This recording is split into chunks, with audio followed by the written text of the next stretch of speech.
નમસ્કાર વિદ્યાર્થી મિત્રો, વેલકમ ટુ પથ દર્શક યુટ્યુબ ચેનલ. મિત્રો, ગુજરાત ફોરેસ્ટ ડિપાર્ટમેન્ટની અંદર આવનાર સમયની અંદર નવી કદાચ ભરતી આવશે, જેના કારણે એના આરઆર જે છે એ આવી ગયા છે અને આરઆર મુજબ હવે સૌ પ્રથમ લેખિત પરીક્ષા યોજાવાની છે. તો આ લેખિત પરીક્ષાનો અભ્યાસક્રમ શું હશે અને એના પછી જે તમારી ફિઝિકલ એક્ઝામ હશે, લેખિત પરીક્ષામાંથી કેટલા ગણા ઉમેદવારોને જે છે એ ફિઝિકલ પરીક્ષા માટે બોલાવવામાં આવશે, લેખિત પરીક્ષા કેટલા માર્ક્સની હશે, એ તમામ બાબતો જે છે એ આપણે આજના આ વિડીયોની અંદર જોવાના છીએ.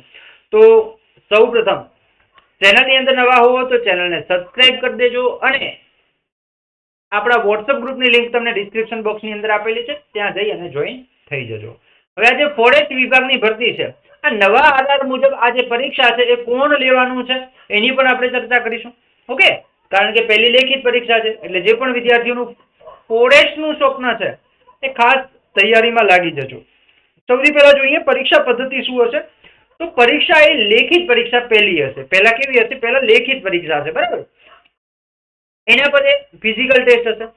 લેખિત પરીક્ષા એમસીક્યુ આધારિત હશે અને 100 પ્રશ્નો આપેલા હશે. કેટલા હશે? 100 પ્રશ્નો આપેલા હશે. દરેક પ્રશ્નના 2 ગુણ હશે, એટલે ટોટલ 200 માર્ક્સ હશે.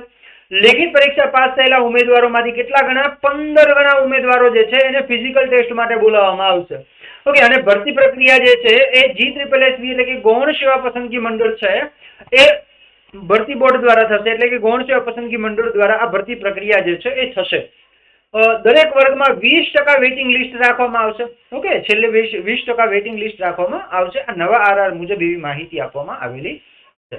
લેખિત પરીક્ષાની વાત કરીએ તો લેખિત પરીક્ષાનો અભ્યાસક્રમ કંઈક આ પ્રકારે રહેશે કે જનરલ નોલેજ એ 25% વેટેજ ધરાવે છે, બરાબર. એટલે કે તમારા 25% એટલે કે જે છે એ 25 પ્રશ્ન તમારા જનરલ નોલેજના હશે કે જેના 50 માર્ક્સ હશે, બરાબર. સામાન્ય જ્ઞાન જે છે એ 12.5% વેટેજ ધરાવે છે, એટલે કે 12 પ્રશ્નો જે છે એ તમારા સામાન્ય ગણિતના હશે અને જે છે ગુજરાતી ભાષા એ પણ 12.5% વેટેજ ધરાવે છે. હવે જો સામાન્ય ગુજરાતી જે ગુજરાતી ભાષા છે અને સામાન્ય ગણિત છે, આ બંને 12.5 જેટલું વેટેજ ધરાવે છે. તો એક જે ગણિત છે એના 13 પ્રશ્નો હશે તો ગુજરાતીના 12 પ્રશ્નો હશે, અથવા તો ગુજરાતીના 13 હશે તો ગણિતના 12 પ્રશ્નો હશે, બરાબર. આ રીતે હશે. પર્યાવરણ અને ઇકોલોજીનું 50% વેટેજ છે, એટલે કે 50 માર્ક્સનું તમને પર્યાવરણ અને ઇકોલોજીમાંથી પૂછાશે. ઓકે, એના પછી આગળ વાત કરીએ કે જે તમારું જે છે ગ્રાઉન્ડ છે, ફિઝિકલ જે છે એમાં શું શું હશે એ જોઈએ. તો પુરુષ ઉમેદવારો છે, આ પુરુષ ઉમેદવારો માટે 1600 મીટર રનિંગ હશે, 6 મિનિટનો સમયગાળો આપવામાં આવશે. એક સર્વિસમેનને 6.5 મિનિટનો સમયગાળો આપવામાં આવશે. ઓકે, મહિલાઓ માટે 800 મીટર દોડ હશે, બરાબર. એનો સમય 4 મિનિટનો હશે અને એક સર્વિસ ફિમેલ હશે તો એમને 4 મિનિટ અને 20 સેકન્ડનો સમય આપવામાં આવશે. હાઈ જમ્પ છે એ મેલ ઉમેદવારો માટે 4 ફૂટ અને 3 ઇંચ હશે, જ્યારે એક્સ સર્વિસમેન માટે પુરુષ ઉમેદવારો માટે 4 ફૂટ હશે હાઈ જમ્પ, બરાબર. મહિલાઓ માટે 3 ફૂટ હશે અને એક્સ સર્વિસમેન મહિલાઓ જે છે એમના માટે 2 ફૂટ અને 9 ઇંચ હશે. લોંગ જમ્પ છે એ 15 ફૂટ હશે, જે પહેલા પણ હતો ને અત્યારે પણ છે, બરાબર. અને 14 ફૂટ એક સર્વિસમેન માટે છે, મહિલાઓ માટે 9 ફૂટ અને એક સર્વિસમેન મહિલાઓ માટે 8 ફૂટ છે. પુલઅપ જે છે એ 8 કરવાના હશે. કેટલા હશે? 8 હશે, જે એક સર્વિસમેન માટે પણ સેમ જ છે, બહેનોને નથી કરવાના, બરાબર. રોપ ક્લોમ્બિંગ એટલે કે રસ્સાચળ જે છે એ તમારા 18 ફૂટનું રસ્સાચળ હશે, જે બંને માટે સેમ છે, એક સર્વિસમેન અને મેલ કેન્ડિડેટ માટે. ઓકે, એનાથી આગળ વધીએ તો આ ફિઝિકલ ટેસ્ટ આ પ્રકારે રહેશે, જે ગઈ વખતે હતી એનું એજ છે, બરાબર. બે ઉપરાંત જે ફિઝિકલ સ્ટાન્ડર્ડ છે તમારામાં એ શું હોવું જોઈએ કે એસટી કેટેગરીના ઉમેદવારો છે એમની હાઈટ 155 સેન્ટીમીટર હોવી જોઈએ, ઓછામાં ઓછી. જ્યારે અન્ય કેન્ડિડેટ છે એસટી સિવાયના જે કેન્ડિડેટ છે એમની હાઈટ 163 સેન્ટીમીટર હોવી જોઈએ.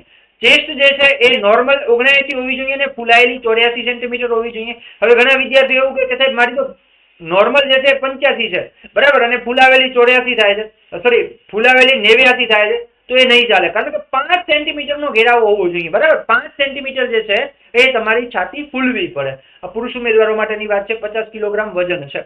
એક સર્વિસમેન માટે પણ આ સેમ ક્રાઇટેરિયા છે, બરાબર.